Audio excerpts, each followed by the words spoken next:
David, kwento pa ni Lacson na minsan na rin siyang napasama sa raid ng MVP nung siya'y nasa serbisyo pa at ilang armas niya ang kanila ring nakumpiska. Samantala, hindi daw tinanggap sa isang ospital sa Olongapo City ang dalawang overseas Filipino workers na galing ng West Africa. Sinabi ni James L. Gordon Memorial Hospital Director Jewel Manuel na walang clearance ang ospital na tumanggap ng mga pasyente na posibleng mayroong sintomas ng Ebola virus. Wala rin anyang pagsasanay ang kanilang mga tauhan para hawakan ang mga pinaghihinalaang tinamaan ng Ebola virus. Aminado po naman si Olongapo City Mayor Roland Paulino na kanyang inatasan ang ospital na huwag tanggapin ang dalawang pasyente upang hindi malagay sa peligro ang kalusugan ng kanilang mga tauhan. Itinanggi po naman ni Health Secretary Janet Garin ang naturang report at ginigiit na dinala daw ho sa isang quarantine facility ang dalawang OFW sa Olongapo. Quarantine facility. Tiniyak na Malacanang na isa sa publiko ang resulta ng investigasyon kay Health Secretary Enrique Ona na nang nag-resign sa kanyang pwesto. Kaugnay ng sinasabing anomalya sa pagbili ng Department of Health ng bakuna laban sa pneumonia. Sinabi ng Malacanang na ilalabas nila ang resulta ng investigasyon sa tamang panahon para na rin sa transparency. Takdang panahon, kuya. Yes. Alas 7:08 ng umaga. Ang oras ay sa inyo ng Ford at ng Dieta. Abangan sa aming pagbabalik. 81 overstaying ng mga bilanggo sa mga bilangguan sa bansa, pinalaya na. Ay, salamat. Oo, tama. Samantala, produktong petrolyo kabayan muli pong inirobak at may inaasahang pang mga kasunod. Ang mga detalye sa ating mga nagbabagang balita. Abangan! Hi, kids! Saya ng ating Juday niyo today. Kasi, Sunshine Spaghetti Day natin! Ang araw-araw na super saya na spaghetti. Dahil affordable, sarap araw-arawin. Kaya #1 ang Sunshine Spaghetti para sa akin. Bukas, Sunshine Carbonara. Sa susunod, Spaghetti with meatballs. Sarap ng spaghetti, araw-araw, basta't may Sunshine Spaghetti. #1 para sa akin. Bili na, Mami. Si Judy Ann Santos po. Para sa akin, #1 ang Sunshine Spaghetti. Mr. Santos, let's talk about your project. Di ko maintindihan yung presentation mo kasi hatching ka ng hatching. Gusto mo i-disapprove ko yung project mo? Sorry, boss. Ayusin ko po. Di natutuloy ang plano pagpabalik-balik ang hatching. Baka allergy na yan. Mag-alerta with quick-acting intra-allergy shield para stop agad ang allergy. And this will increase sales by 30%. Excellent presentation. Di may salary increase din ako, boss. Huh? Salary increase? Ay, allergic ako dyan. Boss, basta allergies. Alerta, alerta, alerta. Loratadine is the generic name of Alerta. If symptoms persist, consult your doctor. Basta allergy, mag-alerta. Alerta, alerta. With no drows 24-hour protection. Fresh chilled beef? Check. Pork chops? Check. Seasonings? Check. Easy parking? Check. Personalized service? Check. Check out the one-stop shop for your cooking needs. Monterey Meat Shop Plus, a clean and safe, trusted brand. Fresh quality meats and an assortment of cooking needs. Plus, personalized customer service from your expert Monterey Meat Shop butchers. Check. No long lines? Check. Monterey Meat Shop Plus, home of fresh meats and more. Buy a minimum 300 pesos worth Monterey Meats at any Monterey Meat Shop Plus outlet until December 31 and get 250 grams Magnolia chicken cut-ups for free. For DINMIS permit number 00220 of 2014. Now that I found Jess, time for my legal moves. I won't just text her, I'll only text her friends din. I won't just call, I'll only call her pa. I'll like her tweets and share her posts. And I'll do it all today, tomorrow, and the next day. Make the best move with the new Smart Prepaid Only Call and Text 50. May only all-net texts, only try-net calls with 50 MB of data pa. 50 pesos lang for 3 days. Dial *121# now. Hello, Mark. Jess, free tonight? I thought you never asked. Smart. Live more. For DTI FEED SPD permit number 6141, series of 2014. Promo valid until January 20, 2015. Akala ko po kasi hindi na po puputo. Biglang sumabog. Magsiti ka sa akin sumabog. Taon-taon, higit 1,000 buhay ang apektado, napinsala at nasabugan ng paputok. Higit 900 nabulag at nagkatama sa mata. Higit 100 naputulan ng daliri, kamay o braso. Higit 20 at namatay. Isa ayon sa 2013 datos ng DOH. Mahalaga ang buhay. Iwasan ang paputok. I-report ang bawal na bentahan ng paputok sa PNP Hotline 117 at sa DOH Hotline 165364. Isang paalala mula sa inyong DOH. Bayak Don de Castro at Ed Bayon sa Radyo Patrol Partiha alas 7. Pinalaya na ang 87. Ano ba talaga? 81 at 87. Na preso sa iba't ibang bilangguan sa bansa.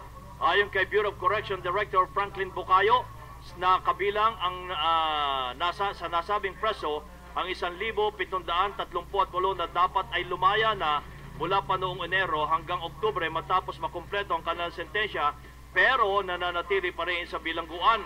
Ang mga bilanggo ay mula sa New Bilibid Prison sa Muntinlupa, Correctional Institution for Women sa Mandaluyong, Davao Penal and Farm Colony, Hiwahig Penal Farm sa Blayan Prison and Penal Farm sa Mindoro, San Ramon Penal Farm sa Zamboanga at Leyte Regional Prison. Samantala kabayan, muli pong napatupad ng rollback sa halaga ng mga produktong petrolyo ang mga oil companies dahil sa patuloy na pagbagsak ng halaga po ng langis sa world market. 1.10 ang itinapyas sa halaga ng kada litro ng gasolina at 1.35 po naman sa diesel habang 1.40 po naman sa kerosene. Inaasahang magpapatuloy ang pagbaba ng halaga ng petrolyo hanggang sa pagpasok ng bagong taon. Pinakawala ng New People's Army ang biniyag nilang sina Private First Class Mark Alvin Recarte at Corporal Benjamin Samano na kinidnap noong Desyembre 2 sa bayan ng New Corelia sa Davao del Norte. Ayon sa National Democratic Front, siyam na iba pang biyag ang nakatagda nilang palayain kasabay ng ika-46 na anibersaryo ng NPA sa Desyembre 26 at bilang bahagi na rin ng kanilang pakikisa sa pagdiriwang ng Pasko. Samantala, maranasan po ng ating bansa mamaya ang pinakamahabang gabi ngayong taon ng dahil sa winter solstice. Ayon sa Pag-asa, ang winter solstice ay nangyayari po kapag ang araw ay nasa pinakamalayong bahagi po sa timog ng equator. Ito ang senyales na taglamig na sa northern hemisphere ng ating mundo at tag-araw po naman sa southern hemisphere. Ngayon po ay summer sa Australia. Dahil dito, mas magiging mahaba na ang gabi sa Pilipinas kumpara sa umaga. Australia at New Zealand. Opo. Ngayon may snow. Samantala, sa aming pagbabalik sa police report, 7 katawang patay sa hostage drama at panununog ng kantin at boarding house sa Albay. Kasambahay, binaril at napatay ng riding in tandem na nagpanggap naman magdi-deliver daw ng regalo. 2 hold-upper ang patay matapos ng barilin ng pulis na kanilang hinold up naman sa Quezon City. Hinold up ko na yung pulis, tapos nabaril ng pulis. Oo. Isa pa. At namatay sa Ebola virus outbreak, higit na sa 7,000 tao. Ang mga detalye, abangan. This is Richard Yap. Sa TV, I have a script to guide me. Off-cam, I have a manual for life. Manulife. Sa Manulife, I can give my kids the best education and take care of my wife hanggang retired oldies na kami. Ano man ang mangyari, my family is protected with Manulife. Manulife helps secure your future today. To know more, call 884-7000 or visit manulife.com.ph.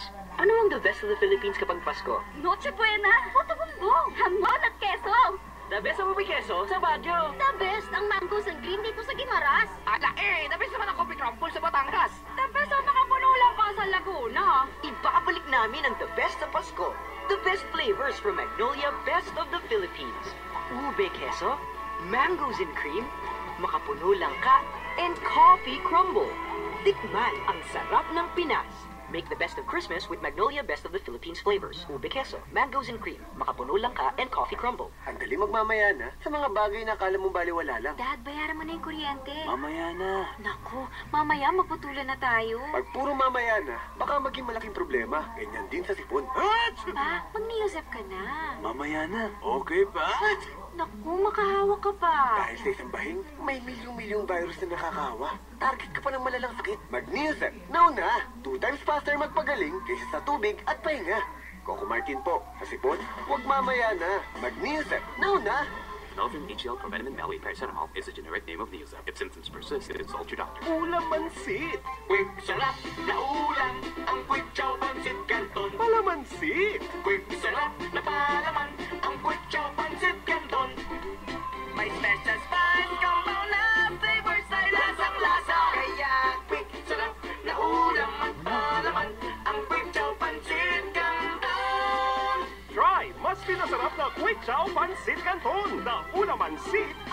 pansit. Kahit pansit lang, masarap din. Bili na sa inyong suking tindahan ng Quick Chow Pansit Canton. Di ulam mansit at palamansit. Miss, sakto ba naman itong Loperamide na walang brand? Siguro po. Sa diarrhea, di pwedeng siguro. Dapat siguradong tapos. Dapat Diatabs. Di tulad ng ibang mga generic na pwedeng kulang-kulang ang laman. Ang Diatabs ay 100% siguradong sakto ang lamang Loperamide. Para siguradong tapos agad ang diarrhea, sa Diatabs na ako. Loperamide is the generic name of Diatabs. If symptoms persist, consult your doctor. Pasko sa amin ay kakaiba. Di na kailangang lumayo. Nandito ng lahat ng kailangan natin. Pamilya ko, masarap na pagkain. Buksan na ang Pasko. Sari-saring happiness dito sa amin. Basta't may ka-share na Coke. Sari-saring happiness. Mag-share na ng sari-saring happiness through special Coca-Cola packs with Christmas greetings. Available at your favorite stores nationwide. Kabayang Noli de Castro at Ted Bailon sa Radyo Patrol, Balita alas 7. Alas 7:18 na, lagay po ng traffic sa Metro at Mega Manila. Ngayon po ay meron pang number coding scheme, kabayan. Ay ating alamin kung kumusta kaya ngayon ang kahabaan ng EDSA. Good morning, Tina! At kabayan, sa oras nga na 7:19, paalala, meron pa rin po tayong number coding ngayon ng mga black ang nagtatapos sa 1 at 2. Samantala, good news naman, dahil tuloy-tuloy pa ang daloy ng mga sasakyan sa may NEPA Q-Mart kung kayo man ay manggagaling sa may area ng Tibog, pababa ng Kamuning Flyover, approaching yan sa may palengke ng NEPA Q-Mart. Ganun din po sa may northbound lane para sa mga manggagaling sa may area ng Cubao. May kaunting pagbagalambay dyan sa may area ng mga bus stations dahil nga dagsana ang mga pasahero natin na papalabas ng Metro Manila. Sa may EDSA Ortigas naman, asahan na good news din. Light na light din tayo sa magkabilang kahabaan ng northbound lane, southbound lane, at maging yung mga going west papunta ng Meralco Avenue. Ganun din po tayo sa katimugang bahagi ng EDSA sa may EDSA Ayala kung kayo man po ay dediretso papunta ng Magallanes o di kaya naman yung mga approaching pa lamang sa may bahagi ng Buendia. Manatiling nakatutok sa DZMM Metro Traffic Live para sa iba pang updates. Ito si Tina Marasigan. Balik sa inyo, Chad at Kabayan. Samantala, 7 katao ang patay sa hostage drama at pagsunog sa 2 kantin at isang boarding house sa barangay Kimantong sa Daraga Albay. Kabilang sa mga napatay ang hostage taker din na si Ruel Molina. At doon sa mga napatay pa ay inaalam pa pagkakilala ng isa pang biktima. Armado ng patalim, pinasok ni Molina ang kantin, nagwala at tinostage ang 3 kabataan. Nagsara ng bintana at pinto si Molina, sinunog ang ilang damit at pinagtataga ang hose ng LPG na nagresulta sa pagsabog at pagkasunog ng kantin hanggang sa kumalat sa Bicolandia Boarding House. Sugatan naman si Piwan Laurel Bangkoro matapos saksakin sa likod ni Molina pero nakaganti ng putok ang pulis at siyang pumatay sa suspect. Grabe yan, kuya, ha? Naghanap po ng damay ang isang nasiraan ng ulo. Samantala, kabayan, patay po naman matapos na barilin ng riding in tandem sa kaliwang mata. Ang 23 taong gulang nakasambahan na si Monica Ugay sa bahay po ng kanyang amo sa Ermin Garcia Street sa barangay Pinagkaisahan sa Quezon City. Nagkunwaring maghahatid lamang daw ng regalo sa bahay ng kanyang amo ang 2 suspect na sakay ng motorsiklo. Batay po sa kuha ng CCTV, huminto sa harapan ng bahay ng pamilya Muñoz ang mga suspect. Kumatok ang isa sa mga suspect. Iniabot ang regalo kay Monica pero hindi sila pinagbuksan ang pinto ng biktima. Inilusot po ng suspect ang baril sa gate at saka binaril ang pobreng kasambahay. Siguro manlolobo ito. Oo, manlolobo yan. Patay naman ang mga holdapper na nakilala lamang sa mga alias Buyoy at Robic matapos pagbabarilin ng hinoldap nilang pulis sa kanto ng Broadway Avenue at 14th Street sa Quezon City kagabi. Sugatan si SPO3 Alejandro Parta na sinaksak ng isa sa mga holdapper. Naglalakad lamang pauwi si SPO3 Parta matapos mag-withdraw sa ATM ng sundan at agawin ng mga holdapper ang kanyang sling bag. Nakipag-agawan si SPO3 Parta sa 2 holdapper. At nang siya'y saksakin ng isa sa mga suspect, may nagbabaril na niya mga ito. So kumbaga kuya, hindi alam ng mga suspect na pulis yung kanilang hold upin. So ito ho ang palatandaan talaga ngayon, nagtalamak ang hold up ang kuya. Talagang wala na ho itong sinisino. Hindi na ho mga kaibigan kinikasing pa ng mga suspect ang mga bibiktimahin. Kasi may pera ka. Oo, basta makusunadahan ka. Apo, good morning kay Mayor Bistek, ha? Samantala, kuya, ha? Oh, sa dami ng hold-upan sa Quezon City. Samantala, kuya, 14 katao po ang sugatan ng araruhin ng delivery truck ng LPG, ang 13 sasakyan sa Cannon Road sa Baguio City. Kabilang po sa mga nasugatan ang truck driver na si Jose Paguli at isang 18 anyos na babae na ngayon po ay kitikalang kalagayan sa ospital. Ayon sa pahinante po ng truck na si isang John Ray Kalimlim, nasiraan ng preno ang kanilang truck habang pababa po ng Cannon Road, kaya inararo ang mga sasakyan. Natatandaan mo ang Universal Guiding Star Bus, Ted? Na pumatay dun sa university. Asawa ni Simbulan. Simbulan. Banggayan yung taxi niya. Eto, 12 naman sugatan, isa rito ang malubang matapos salpukin ng Universal Guiding Star Bus ang isang jeep sa loading bay sa Quezon Avenue, Quezon City. Anong dahilan? Nawalan ng preno ulit? Isa naman yan eh. Isa naman ang dahilan nila eh. Critical yung babae, nakabababa pa lamang ng footbridge matapos mahagip at pumailalim pa sa loob ng bus bago bumangga ang bus sa likuran ng jeep. Hindi daw napansin ng biktima yung parating na bus dahil ito ay may ka-text. Text nga bang nasa daan. Ngayon, tapos. Ayon sa driver ng jeep na si Feliciano Ramos, paalis na siya matapos magbaba at magsakay ng mga pasahero doon sa loading bay sa Fisher Mall, yung bagong mall doon. Nang bigla siyang banggain ng bus, yung jeep. Depensa ng bus driver na si Antonio Mercado, eto na. Ano? Hindi kumapit ang preno. Nawala na naman ng preno. Yes, at pagkatulin-tulin mo kasi. Yes. At mga second hand ang bus nyo. Kaya nagdesisyon siyang isadjad ito sa gutter para mabawasan ang lakas daw ng impact. Ngayon, ang tanong, anong gagawin dyan ni? Chairman Hines. Sino yun? Yung dating masipag. Yung dating masipag. Ang dami ng kaso, Nasisipag-sipagan. Yung taxi na nagtakbo ng pagahe. Akala daw niya, nakasakay na yung pasahero niya. Kaya pinatakbo na niya. Sige. Doon naman kuya sa Ibayong Dagat. Tuloy mo yan. Tuloy ko na. Sa Ibayong Dagat. Ito, sigurado na ito. 7,000 mahigit ang namatay sa Ebola virus outbreak sa West Africa. Ayon sa World Health Organization, 7,373. At mahigit sa 19,000 ang nahuwaan pa ng Ebola virus. Pinakamarami pa rin namatay mula sa Sierra Leone, Guinea at Liberia na pinakamalubang tinamaan ng Ebola virus. Isa sa mga bansa dito, nasunog pa yung bodega ng mga gamot. Ito kuya, abangan po sa aming pagbabalik kuya. Malaking balita ito. Malaking balita. Ewan ko lang kung... pero maliit na tao. Hindi ko alam kung dito ba, imbitado ang ang ating mga kabarangay, ha? Yung daw pong dating boyfriend ni Mahal, na si Jimboy Salazar, ikakasal na, hindi kay Mahal, sa boyfriend nung boyfriend. Detalye, abangan, 7:25. Para sa pizza ng Novelino, this Christmas, pour out what's special with Novelino. Available in stores near you. Kapag ang tiyan ay nangangasim, dinadaan mo sa pag-inom ng mainit na tubig. O minsan sa pagpahid. Pero mahapdi pa rin. Di sapat ang pag-inom ng mainit na tubig o magpahid. Dapat tanggalin ang asido sa loob ng tiyan. Baka mauwi pa sa ulcer. Ay! Solusyon na ng tama ang hyperacidity. Cremeles agad. May 2 times acid stopping power. Tanggal ang asido. Tapos ang hyperacidity. Para sa tunay na ginhawa. Sa simula pa lang ng hyperacidity, mag-Kremel S na. Aluminum hydroxide, magnesium hydroxide simeticone is the generic name of Kremel S. If symptoms persist, consult your doctor. Alam po kasi hindi na po puputo. Biglang sumabog. Hindi ko sa akin sumabog. Taon-taon, higit 1,000 buhay ang apektado, napinsala at nasabugan ng paputok. Higit 900 nabulag at nagkatama sa mata. Higit 100 naputulan ng daliri, kamay o braso. Higit 20 at namatay. Isa ayon sa 2013 datos ng DOH. Mahalaga ang buhay. Iwasan ang paputok. I-report ang bawal na bentahan ng paputok sa PNP Hotline 117 at sa DOH Hotline 165364. Isang paalala mula sa inyong DOH. Pasko na, pero parang kulang pa ang ngiti. Gawin nating tawa. Ang halakak dagdagan pa ang sarap. Novein na.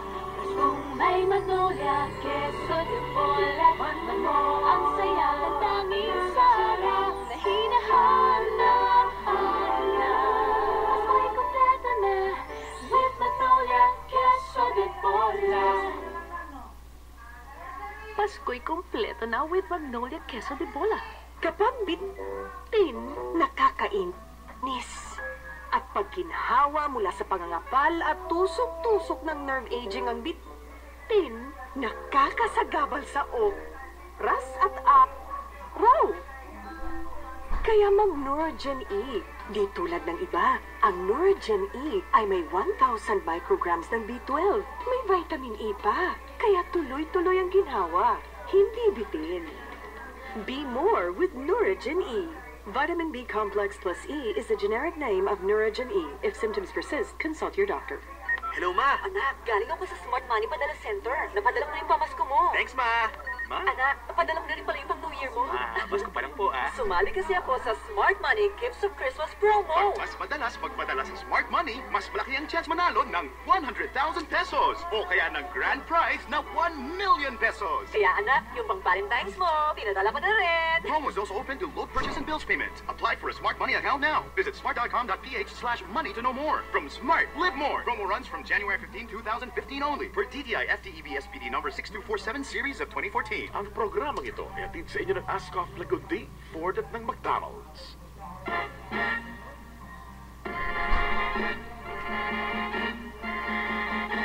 Alas 7:28 na. Good morning, DJ Chacha. Are you invited?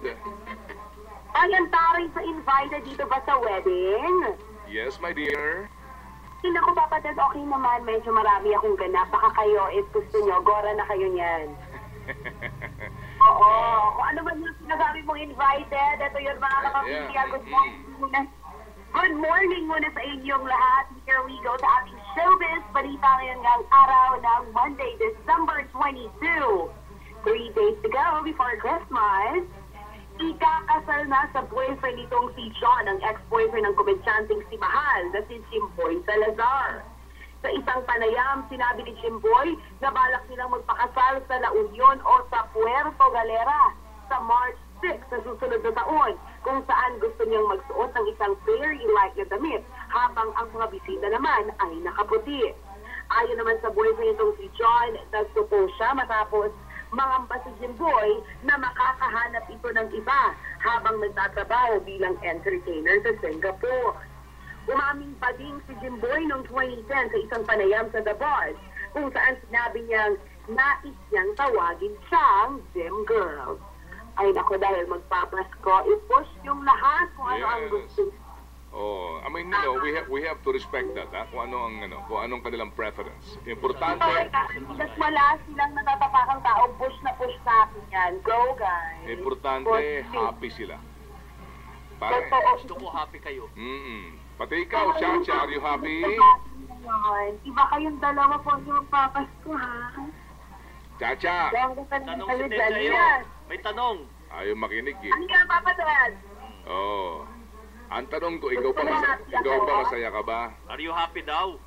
Hindi, dahil hanggang ngayon regalo mo, wala pa yung kampanya, nakarating na yung sa'yo, pero Saman. kaya napapatay na. December 29, abangan mo. Malapit na. Bago magbagong taon. Ang gusto yata nito ni Papa Ted, parang abangan ko pa talaga siya dun sa studio ng ng TV Patrol. Kasi malaking balot eh. Tinatahi pa eh. Tama yan, Papa Ted, perahin mo na lang kung wala ka ng palit. Diretso pa talaga. Mas mabilis Perahin. Okay, sige. Pero na lang pag may time. Anyway, kabayan nagpapatel, yan nga ang ating showbiz balita, hot to hot at fresh to fresh. Just like me, ako po si Chacha, ang nag-iisang Diyosang sa kapaghatid ng Chika. Let's do this, kabayan nagpapatel, say, Mua Mua. Mua Mua. Chip, chip. Happy Monday, boys. Sa iyo. Maraming salamat sa iyo, kabayan at Manong Ted. Ito ang sports balita. Muling inupakan ni Top Rank Boss Bob Arum si Floyd Mayweather Jr. sa paggigiit nito na gawin sa Mayo 2 ang laban nila ni Manny Pacquiao. Sinabi ni Arum na maaaring gawin sa Abril o Hunyo ang Pacquiao-Mayweather mega fight sa halip na sa Mayo dahil ito ang 5 de Mayo weekend ng mga Mexicano. Binatikos din ni Arum si Mayweather sa pagpupumilit nito na siya ang magmamando sa negosasyon at masusunod ang kanyang mga kondisyon sa laban. Sa boxing pa rin, isinugod sa pagamunan ng 72 taong gulang na boxing legend na si Muhammad Ali dahil sa pneumonia. Sinabi ng spokesman ni Ali na si Bob Gunnell na stable ang kalagayan ng boxing legend dahil kaagad namang naagapan ng mga doktor ang pneumonia. Inaasahan anya na makakalabas ng pagamutan sa lalong madaling panahon si Ali. Para sa Sports Balita, ako po si Frank Reyes. Yan ang kabuuan ng ating mga nagbabagang balita. Yan ang po sa Radio Patrol, Balita alas 7, Lunes, ika-22 ng 2014. Noong pong ika-22 ng 1882, alam ba ninyo na itong si Edward Hibbert Johnson ang nagpauso po at unang naglagay ng Christmas light sa Christmas tree. I-display po ni Johnson ang kauna-unang Christmas tree na may Christmas light sa kanyang bahay sa New York. At si Johnson, kaya niya nagawa ito, ay associate po ng inventor ng bumbilya na si Thomas Edison na tinaguri ang father of electric Christmas tree lights. At bago pinauso ni Johnson ang Christmas lights, ang ginagamit na karaniwang pampailaw sa Christmas tree ay kandila. Ayun na. Palin. Ano kaya ang klase ng Christmas lights noon, no? May light. Ito kaya ay kumukuti-kutitap din? Ayun nga, no? Ganda yung tanong mo. Kung napatay si Direk. Sino kaya naka-invento ng kumukuti-kutitap Christmas lights? Si Johnson din kaya? At sa pangalan ng mga writers ng DCMM News and Information Center, sina Archie Lagman, Ross Gadi, Sheila Marcelo, Atina De Paz, Joseph Ronquillo. Mabago to, Julian Cruz, at ang ating producer par excellence Manuel Lucis. Ang inyong lingkod si Ted Filon muli po nagpapasalamat sa inyong nagsawang pagsubaybay, pakikinig at pagtitiwala. Ako naman ang inyong kabayan, si Nolly Di Castro, nagpapasalamat din. Nag-iiwan ng isang magandang umaga, bayan! Ang programa ito ay sa Ascot Liquid 5-Day Coffee Leaf Pack.